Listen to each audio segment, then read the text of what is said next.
दर्शकों, ऐश्वर्या के एजेंडा में आज बात कि आज का भारत या आज के भारत में कहीं भी ऐसा नहीं कि सिर्फ उत्तर प्रदेश में, महाराष्ट्र में, राजस्थान में, आप हिंदुस्तान के किसी भी प्रदेश में हो, बात दिवाली की हो तो आखिरकार आके हिंदू मुसलमान पे अटक जाती है। बात ईद पे कुछ हो तो हिंदू मुसलमान पे आके अटक जाती है।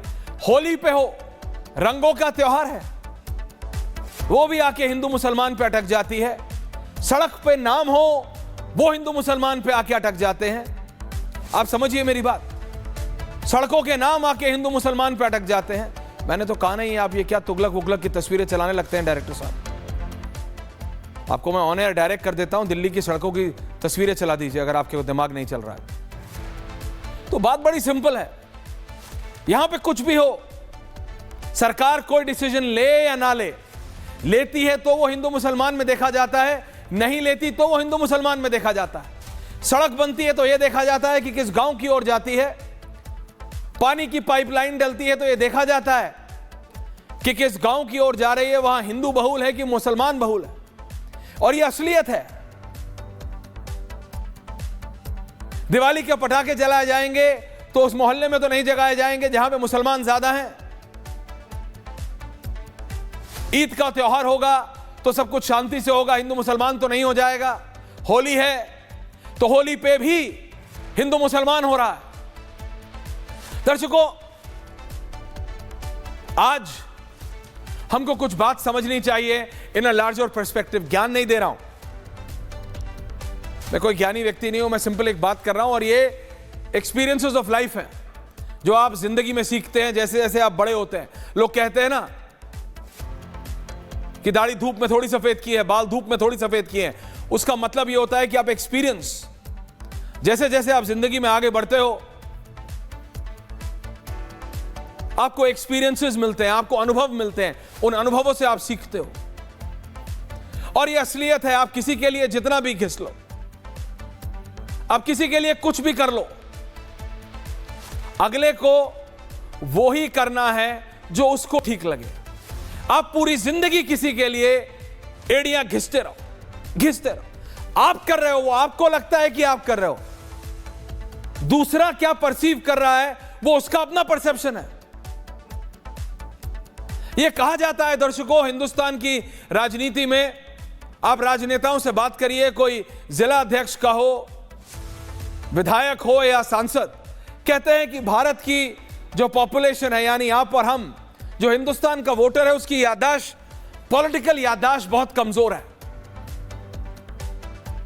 दोबारा दोहरा रहा हूं, राजनेता कहते हैं कि भारत की जो पॉपुलेशन है, भारत का जो वोटर है, उसकी राजनीतिक याददाश्त बहुत कमजोर है।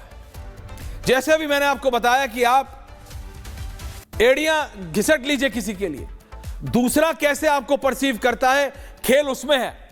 वैसे ही इन राजनेताओं को लगता है, चाहे वो किसी भी पार्टी के हों, कि जीत के आने के बाद पहले 2.5 साल 3 साल में जो मर्जी करना है कर लो, जनता भूल जाएगी। इलेक्शन से पहले 2.5 साल, 2 साल, 1.5 साल इज व्हाट मैटर्स। और कहीं ना कहीं इसमें आप भी दोषी हैं और हम भी, यानी इस देश की जनता दोषी है। क्यों? वो राजनीतिक दल जो इलेक्शन से ठीक पहले, कई प्रदेशों में बीजेपी भी है, ज्यादातर कांग्रेस भी है, दिल्ली में आपने इस बार जवाब दिया आम आदमी पार्टी को जब उन्होंने इलेक्शन से ठीक पहले कुछ ऐसी स्कीमें लाने की कोशिश की और यह कहने की कोशिश की कि देखो, अगर हमें लाओगे तो हम ये करेंगे, किसी ना किसी तरीके से ब्लैकमेल।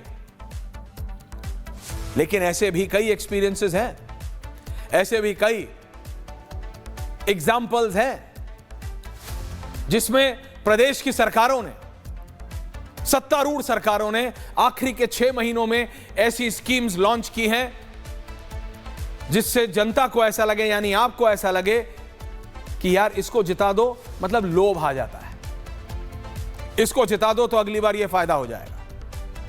ये कहीं ना कहीं जुड़ी हुई चीजें हैं। ये मत समझिएगा कि मैं सड़कों के नाम से होली पे हिंदू मुसलमान होने से यहां कैसे आ गया। अभी जब डिबेट होगी तो आप समझेंगे ये कैसे सारी चीजें जुड़ी हुई हैं। They are all interconnected. अगर आज उत्तर प्रदेश का एक पुलिस अफसर सीओ है, कौन है मेरे को पोजीशन बताओ और तस्वीर चलाओ। नाम क्या है? अनुज चौधरी है। मेरे को ये शक्ल जब मैंने देखी तो मुझे याद आया आजम खान के साथ इनकी बहस हुई थी। आजम खान पेशी के लिए जा रहे थे अपने बेटे के साथ। Anuj Chaudhary was a CO there. Anuj Chaudhary बैठे हुए थे, आजम खान गाड़ी से बाहर निकले थे और कहा था, क्या पहलवान भूल गए क्या, सपा की सरकार ने तुम्हें बनाया था। तब then I liked his answer. तब मुझे इनका जवाब अच्छा लगा था। अनुज चौधरी सेठ जी, मेरे को तो मेरे टैलेंट ने बनाया था। वो तस्वीरें अभी भी हम चला नहीं पाए, सड़क की तस्वीरें, अनुज चौधरी कुर्सी पे बैठे थे।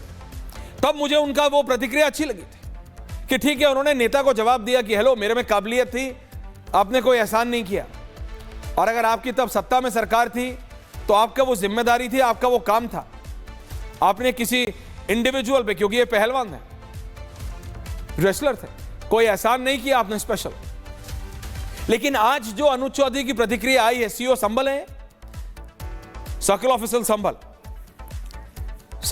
संभल, ये वो झड़प की जो बात हुई थी जब आजम खान पेशी के लिए जा रहे थे, 2-2.5 साल पहले की बात है। तब ये लाइमलाइट में आए थे अनुज चौधरी उस समय। आजम खान ने कहा था, क्या बलिष्ठ शरीर है, ये है वो है, इस तरीके से बात करते हुए कहा था, अरे हमने आपको बनाया था, भूल गए। तो उन्होंने जवाब दिया था उस समय। कोई राजनेता अगर किसी के लिए करता है तो उसमें भी हिंदू मुसलमान देखता है क्या? It's just a loud question. मैं कोई इस पर्टिकुलर इंसिडेंट की बात नहीं कर रहा, लेकिन जब आज के इस इंसिडेंट की बात होती है, आज या कल ये कमेंट जो आया कि जुम्मा 52 बार आता है, ऐसे कुछ उन्होंने बोला। मैं किसी सेंटिमेंट्स के खिलाफ नहीं, मेरे को नंबर नहीं पता 52, 53, 54, इसलिए इसको पर्सनली मत लीजिएगा। लेकिन उनकी प्रतिक्रिया आई और वो यूपी पुलिस के अफसर हैं कि जुम्मा 52 बार आता है, होली एक बार आती है। Factually he is right. Holi तो साल में एक ही बार आती है। और रंगों से अगर किसी को प्रॉब्लम है तो भैया मत निकलिएगा, रंग नहीं आएगा। इसकी जो ओवरटोन है, 1 मिनट सोचिए, आप में से कोई बोले या ना बोले, ओवरटोन इसकी हिंदू मुस्लिम है। हां, यह देखा जाता है कि पुलिस वर्दी पहने अफसर ज्यादातर इस तरीके के क्लियर टॉक से बचते हैं। क्लियर टॉक समझ रहे हैं, 2 टूक से बचते हैं। वो इस तरह की प्रतिक्रिया नहीं देते, लेकिन कुछ अफसर दे रहे हैं। कुछ लोगों का कहना है फॉर पॉपुलैरिटी,